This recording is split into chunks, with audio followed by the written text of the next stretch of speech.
कहानी गोल्ड के सभी श्रोताओं को मेरा प्यार भरा नमस्कार।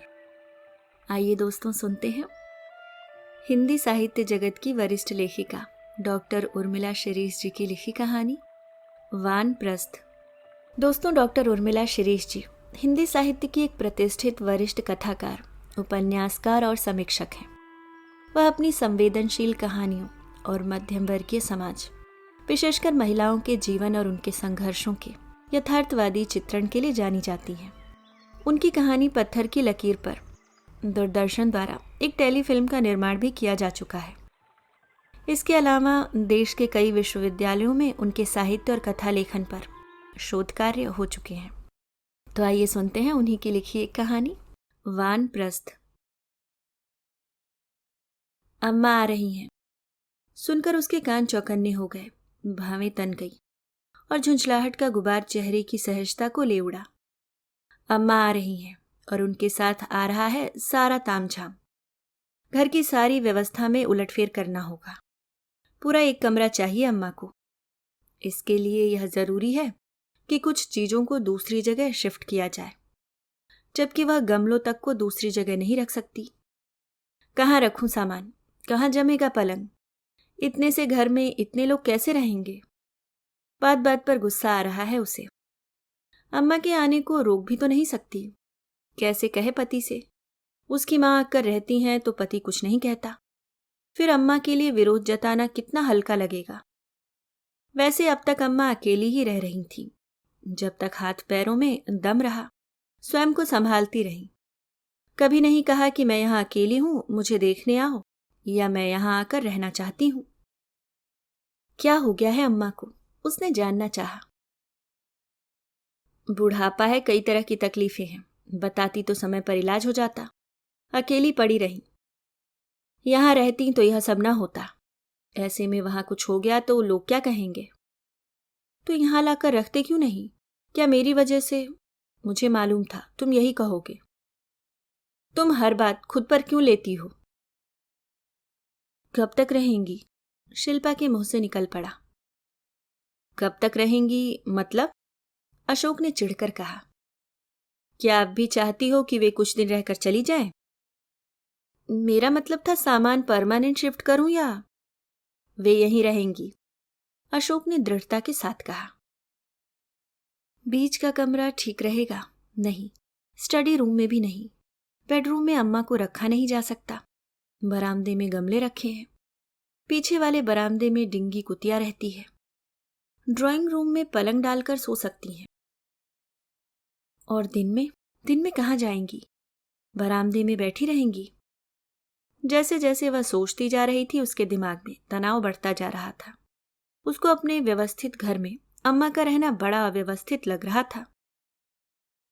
शाम को अशोक स्टेशन चला गया। वह खिड़की के पास जाकर बैठ गई। बूंदाबांदी हो रही थी। मैदान में बच्चे फिर भी खेल रहे थे। आकाश में घने श्यामल मेघ छाए थे। ठंडी हवा चल रही थी। इतनी ताजगी में भी वह खुद को थका और उदास महसूस कर रही थी। कहीं घूमने तक नहीं जाते हैं। पूरा साल काम करते हुए बीत जाता है। इस बार मैं जरूर जाऊंगी। तभी उसने देखा अशोक अम्मा का हाथ पकड़कर गाड़ी से उतार रहा है। एक कमजोर बूढ़ी झुकी हुई काया। ये कैसी हो गई हैं? क्या सीधी नहीं हो पाती? बड़ा घमंड था इनको अपनी फुर्ती पर। बात बात पर मुझे टोकती थी। अब कैसे सहारा लेकर चल रही हैं? उसे अनजाने ही सुकून सा मिला, जैसे आहत मन अम्मा को इसी रूप में देखने के लिए व्यग्र था। सामान नहीं लाईं, कपड़े भी नहीं लाईं। फिर से सारा सामान दिलाना होगा। हर बार लेकर जाती हैं और खाली हाथ चली आती हैं। लगता है अपनी विधवा बहन या उसकी लड़की को सामान दे आई होंगी। वह मन ही मन कुढ़ने लगी। रेड क्रॉस सोसाइटी को अनगिनत कपड़े देने वाली शिल्पा अम्मा के द्वारा दिए चंद कपड़ों को बर्दाश्त नहीं कर पा रही थी। शिल्पा, देखो अम्मा आ गई हैं। अशोक अम्मा के आगमन को खुशी एवं उत्साह में बदलना चाहता था। अम्मा? उसने दूर से ही पांव छूने का नाटक किया। अम्मा के एक पांव में एक्जिमा है, जिससे उसको बेहद घिन लगती है। रास्ते में परेशानी तो नहीं हुई? नहीं। उसने गौर किया कि अम्मा की आवाज की ठसक, रुतबा तथा रौबीलापन बकरी सी मिमियाहट में बदल गया है। अम्मा आप लेट जाओ, थक गई होंगी। शिल्पा चाय बना दो, गर्म पानी कर देना अम्मा के लिए। अम्मा सोफे पर लेटी तो लगा तह किया हुआ कपड़ा पड़ा है, चिपके गाल, धसी आंखें जिनमें अजीब सा भाव था। उसने देखा अम्मा के पाँव में गहरी बेवाइयां हैं, काली, धूल भरी, मैले पाँव। साड़ी ग्रीस और धूल से लिथड़ गई थी। अब सोफा का सत्यानाश हो जाएगा। अम्मा का शरीर उठने में असमर्थ था, वे एकदम अशक्त पड़ी थी। एक बार मन में आया खाने के लिए उनकी पसंद पूछ ले, फिर लगा इस तरह तो उनकी आदत बिगड़ जाएगी। अम्मा का सामान क्या था, सड़ी सी पेटी मैंने फेंक दी। जो सामान था मौसी के पास भिजवा दिया, बाकी जो है सो थैले में होगा। उसने गंदे से थैले को खोला। थैले में 2 साड़ियां, ब्लाउज थे, एक ग्लास था, तंबाकू का बटुआ था, चश्मे का कवर था और उसी कवर में कुछ रुपए रखे थे। चश्मा देखकर उसे याद आया, अम्मा को उपन्यास पढ़ने का बेहद शौक था। गुलशन नंदा से लेकर शरद चंद्र तक के उपन्यास उन्होंने कई कई बार पढ़े थे। सच्ची घटनाओं पर आधारित कहानियां तथा जासूसी उपन्यास भी रात को जाग जाग कर पढ़ा करती थी। वे बाकायदा हाथों में मेहंदी लगाती थी, बालों में डाई करती थी और विधवा होने के बावजूद बहुत सलीके से रहती थी। खराटों की आवाज से उसकी सोच भंग हुई। वे जोर जोर से सांस ले रही थी, जिससे उनकी देह सूखे पत्ते सी हिल रही थी। उसका मन अजीब से भय से कांप उठा। क्या सबका यही हाल होता है बुढ़ापे में? मेरा भी होगा, मेरी मम्मी का भी। मेरी मम्मी क्या ऐसी ही हो जाएंगी?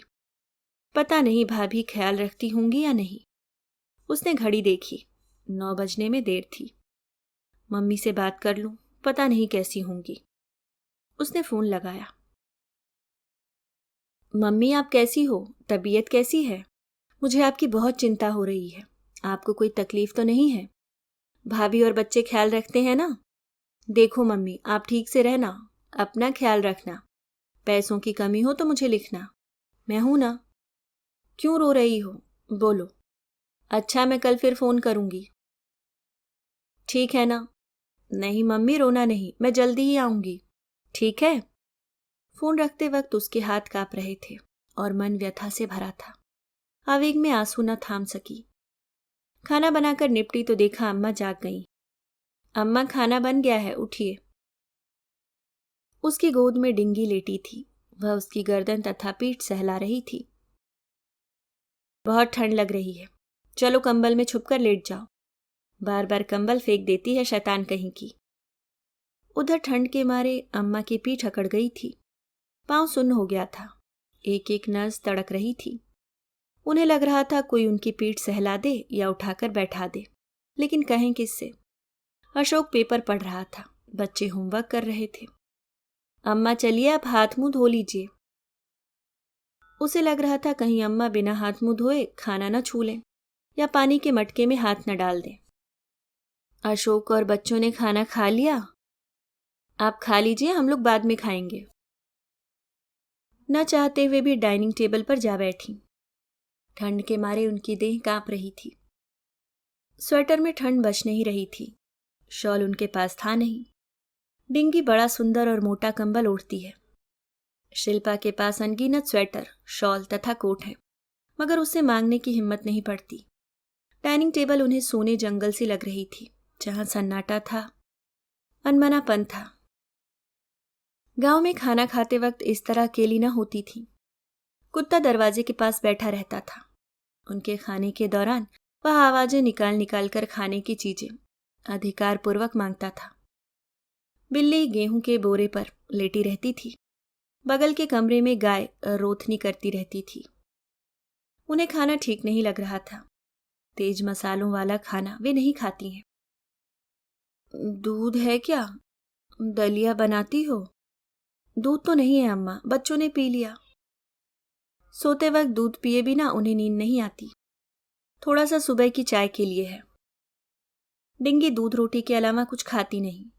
आप पहले बता देती तो मैं ज्यादा दूध ले लेती।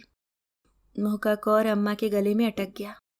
सूखी रोटी उनके गले में फंस जाती है, तब सांस लेना तक मुश्किल हो जाता है। थोड़ा सा गुड़ दे दो। मिर्च लगने से उनकी आंखों से पानी बह रहा था। उसने गरम गरम दूध में डिंगी के लिए बारीक रोटी मोड़ी और प्यार से पुचकार कर खिलाने लगी। ले बेटा खा ले, भूखी है ना तू? अम्मा भूखी आत्मा से अतृप्त सी उस दूध रोटी को देख रही थी। उनका मन दूध रोटी के लिए ललचाने लगा। अम्मा आपने खाना खाया? आज आप सोफे पर लेट जाओ, सुबह दीवान लगा देंगे।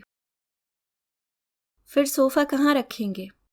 फोल्डिंग पलंग ठीक रहेगा, शिल्पा ने डरते डरते कहा। अम्मा ने अशोक का हाथ कसकर पकड़ लिया, जैसे अपने भावावेग को थाम रही हैं। आप तो कांप रही हो अम्मा, तबीयत तो ठीक है? शिल्पा शॉल लाओ, कंबल दो, बहुत ज्यादा ठंड है, कल हीटर खरीद लाएंगे। आप बेडरूम में लेट जाओ अम्मा। नहीं बेटे, मैं यहीं ठीक हूं। आपको अच्छा तो लग रहा है? आप उदास क्यों हो? थकी हो? पांव दुख रहे हैं क्या? लाओ मैं दबा देता हूं। अशोक उनका जवाब सुने बिना उनके छोटे छोटे पांव सहलाने लगा। अम्मा सुबह बता देना क्या क्या लाना है, डॉक्टर के पास चलना है। ठीक है, अब मैं खाना खा लूं? अशोक ने चारों तरफ से मां के शरीर को लपेट दिया। साबुन से हाथ धोकर आना, शिल्पा ने टोका। क्यों? अम्मा के पांव दबा रहे थे, उन्हें एक्जिमा है ना। अशोक ने हड़बड़ाकर देखा, कहीं अम्मा ने ये बात तो नहीं सुन ली। डिंगी की पूंछ में घाव हो गया था, तब तुम उसको कैसे साफ करती थी? उसके घाव से घिन नहीं लगती थी तुम्हें? उसे कभी अपने से दूर किया? बच्चों के बीच लेटी रहती है, कभी उन्हें मना किया कि इन्फेक्शन हो जाएगा? शर्म आनी चाहिए तुम्हें ऐसा कहते हुए। अशोक गुस्से में बोले जा रहा था और उधर बिस्तर में अम्मा का चेहरा आंसुओं से भीग रहा था। ये सब क्या है? कैसी हिकारत भरी आवाजें हैं। ये घर अजनबी क्यों है, जबकि 20 साल पहले उन्होंने ही बनवाया था ये मकान। नए मकान की साज सज्जा उन्होंने बड़े शौक से की थी। एक एक सामान स्वयं खरीद कर लाती थी। बाहर जितने भी पेड़ लगे हैं सब उन्हीं के लगाए हुए हैं। तमाम रिश्तेदार उनके पास आते रहते थे।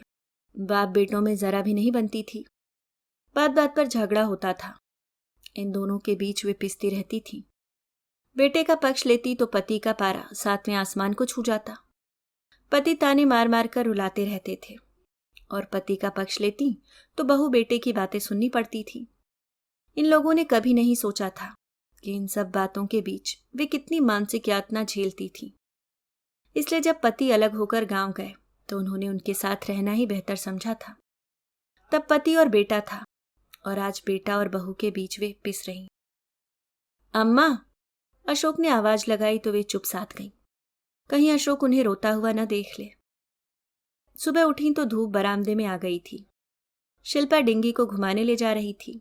पांव में जूते मोजे, सिर पर स्कार्फ, स्वेटर शॉल में ढकी शिल्पा और एक स्वेटर पहने कंबल को लपेटे डिंगी। लाल रंग का स्वेटर डिंगी पर बहुत खिल रहा था। ये स्वेटर किसने बनाया? वे पूछ बैठी। मैंने बनाया था। ये किसके लिए बना रही हो? अधबने स्वेटर को देखकर पूछा उन्होंने। डिंगी के लिए बना रही हूं। एक स्वेटर गंदा कर लेती है, सोचा बदल कर पहना दिया करूंगी। अम्मा को शोख रंग बहुत पसंद है, इसलिए वे हमेशा टेसू के फूलों को इकट्ठा करती थी। गुलाब के फूल लगाती थी। चटक रंग की साड़ियां पहनती थी। अम्मा गर्म पानी से पांव साफ कर लेना। हाँ, ध्यान नहीं रहा, आलस भी आ जाता है। वे शर्म से एड़ियां छुपाती हुई बोली। अम्मा आप तैयार रहना, शाम को डॉक्टर के पास चलेंगे, अशोक ने जाते जाते कहा। अम्मा ने देखा अशोक के डाई किए बाल बहुत झड़ गए हैं। सफेद बालों पर काला रंग उसके चेहरे की कठोरता को और अधिक उभार रहा था। डॉक्टर ने कई तरह के टेस्ट लिखे थे, दवाइयां लिखी थी। दवाइयां लेने से उन्हें चक्कर आते थे, जलन होती थी और बदन पर बारीक बारीक से दाने निकल आते थे, इसलिए कई बार दवाइयां बदलनी पड़ी। शिल्पा को यह सब नागवार लगता था। दवाइयां खाती नहीं तो फिर लाते क्यों हो? डेंगू को खुजली हो गई थी तब तुम कितने डॉक्टरों को दिखाने ले गई थी? कितने इंजेक्शन लगवाए थे? कितनी तरह की क्रीम, गोलियां, पाउडर और शैम्पू लाई थी। उसके बाल झड़ रहे थे तो तुम कितनी परेशान थी। कभी परहेज किया तुमने किसी बात से? जबकि अम्मा के लिए तो तुमने पुरानी चादर और कंबल निकाल कर रख दिए हैं। शर्म आनी चाहिए तुम्हें। अम्मा को एक्जिमा है, इसलिए ऐसा किया मैंने। डिंगी बीमार पड़ गई तो क्या फेंक दूं? एक मासूम जानवर के पीछे हाथ धोकर पड़ गए हो। अम्मा की आड़ लेकर ताने मारते हो। शिल्पा भावावेश में चिल्ला चिल्ला कर बोले जा रही थी। अशोक को लगा अम्मा सारी बातें सुनकर कहीं वापस जाने का फैसला न कर ले। वे बड़ी स्वाभिमानी हैं। उनको इस तरह अपमानित करने का हमें क्या हक है? क्या सिर्फ इसलिए कि आज वे पराश्रित हैं? अशोक चुपचाप जाकर अम्मा के पास बैठ गया। पति पत्नी के बीच वे नहीं पड़ना चाहती, मगर पत्नी बिना बात के पति को इस तरह हिकारत भरी बातें सुनाए, यह कहाँ का न्याय है? अम्मा, आपको बुरा नहीं मानना चाहिए। यह आपका ही घर है, आपका अधिकार है। आपका बच्चों पर, शिल्पा पर कोई अधिकार हो न हो, पर मेरे ऊपर तो है ना। आप मेरी कमाई को पूरे अधिकार के साथ खर्च कर सकती हो। आपको याद है कि मैं आपसे लड़ लड़ कर रुपए लिया करता था। क्यों? क्योंकि आप मेरी माँ हो। इसी तरह आपको भी हर बात के लिए कहना चाहिए। अम्मा को लगा अशोक हम दोनों के बीच पिस रहा है। मेरी सांसों से जन्मा, मेरे खून मांस से बना यह मेरा बेटा किन बातों में उलझ गया है, सोचकर उनका दिल भर आया। कोई बात नहीं बेटे, मुझे जो चाहिए होगा मैं ले लूंगी, उन्होंने उसकी पीठ पर हाथ फेरते हुए कहा। अशोक ने देखा अम्मा की आंखें डबडबा आई हैं। वह ऊपर से कुछ कह रही हैं और अंतर्मन में कुछ और झेल रही हैं। मुझे शाम को गाड़ी चाहिए, शिल्पा ने वहीं आकर कहा। क्यों, कहाँ जाना है? डिंगी को दिखाना है, उसके बाल गिर रहे हैं। मैं अम्मा को दिखा लाऊं फिर चली जाना, या एक काम करो, तुम ही क्यों नहीं ले जाती अम्मा को? नहीं, तुम ही दिखा लाना, मेरे पास इतना वक्त भी नहीं है। डॉक्टर के यहाँ घंटों बैठना पड़ता है। शिल्पा आगे कुछ और कहती, इसी बीच फोन आ गया। अशोक ने सुना। शिल्पा फोन पर लगातार रोई जा रही है। अशोक का गुस्सा उसके आंसुओं से पिघलने लगा। क्या बात है शिल्पा, क्या हो गया? सब ठीक तो है? मम्मी एडमिट है हॉस्पिटल में। सरकारी हॉस्पिटल में ले जाकर पटक दिया उनको। वह दुख और गुस्से से कांप रही थी। क्या हो गया है? पेट में बहुत ज्यादा दर्द हो रहा था 3-4 दिन से। नौकरानी कस्में चढ़ाकर बता रही थी कि मम्मी को बुखार आ गया था, तो उन्हें खिचड़ी और दलिया खाने को दिया जा रहा था। फ्रिज में बासी रखा दलिया, बासी दूध और बच्चों की बोतलों से जो दूध बचा रहता है वह मिलाकर भाभी दे दिया करती थी। बेचारी मम्मी डर के मारे भैया को नहीं बताती थी, तो बहुत सीधी हैं, संकोची हैं। अशोक, मेरी मम्मी का क्या होगा? सब कुछ होते हुए भी वह कितनी पराधीन है, कितनी विवश। कौन संभालेगा उन्हें? शिल्पा बिलख बिलख कर रो रही थी और उनका दिल फटा जा रहा था। दर्द की धारा अब 2 दिशाओं से प्रवाहित हो रही थी। उसके सास का दिल फटा जा रहा था। हे राम, इंसान बुढ़ापे में भी क्यों मोह में बंधा रहता है। मालूम है बच्चे सुखी हैं, फिर भी उनको देखने की चाह में दौड़े चले आते हैं। क्यों पूजा पाठ, ध्यान, जप तप मन के अकेलेपन को दूर नहीं कर पाता है? क्यों संबंधों की गहराइयों को नापने के लिए आत्मा फीता लिए खड़ी रहती है? याचक बन जाता है बुढ़ापा। नहीं, अपना यहाँ ठिकाना नहीं है। भानुमती, चलो भाग चलो। तुम्हारी हैसियत क्या है? तुम्हें तो मांग कर खाना भी नहीं आता है। मरते हुए शरीर को अपमानित मत करो। यह अपमान, यह दुत्कार मैं सहन नहीं कर सकती। अपनी आत्मा को धिक्कारने का मौका मत दो। जिस शान से निरालंब होकर जीती आई हो, उसी शान से अंतिम क्षणों तक जीने का धैर्य रखो। घुटे घुटे स्वर में अम्मा रोई जा रही थी। मैंने अपने कर्तव्य पूरे किए हैं, यद्यपि उन कर्तव्यों की कीमत क्या है? पति जीवित थे तब भी मेरी क्या इज्जत थी? तब बंधन था, अब बंधन नहीं है। इसलिए जिस जगह मेरी इज्जत नहीं, वहां मैं क्यों रहूं? एक एक बातें तथा चेहरे अम्मा की आंखों के सामने से गुजरते जा रहे थे।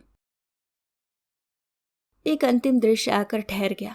गांव का घर, दालान की दीवार पर बैठा कौवा जो लगातार कांव कांव करके घर के सन्नाटे को तोड़ता था। पीछे पीछे चलने वाली आज्ञाकारी बिल्ली जो रात में चुपके से उनके पांव के पास आकर सो जाती थी। दरवाजे के पास बैठा कुत्ता जो उनकी रखवाली करता था, और बगल के कमरे में बंधी गाय जिससे वे वक्त बेवक्त बातें किया करती थीं। अम्मा बेचैनी से अशोक की प्रतीक्षा करने लगी ताकि वह उन्हें स्टेशन तक छोड़ आए। पर इस बार वे अकेली नहीं जाएंगी गांव, अपने साथ वे समधिन को भी ले जाएंगी।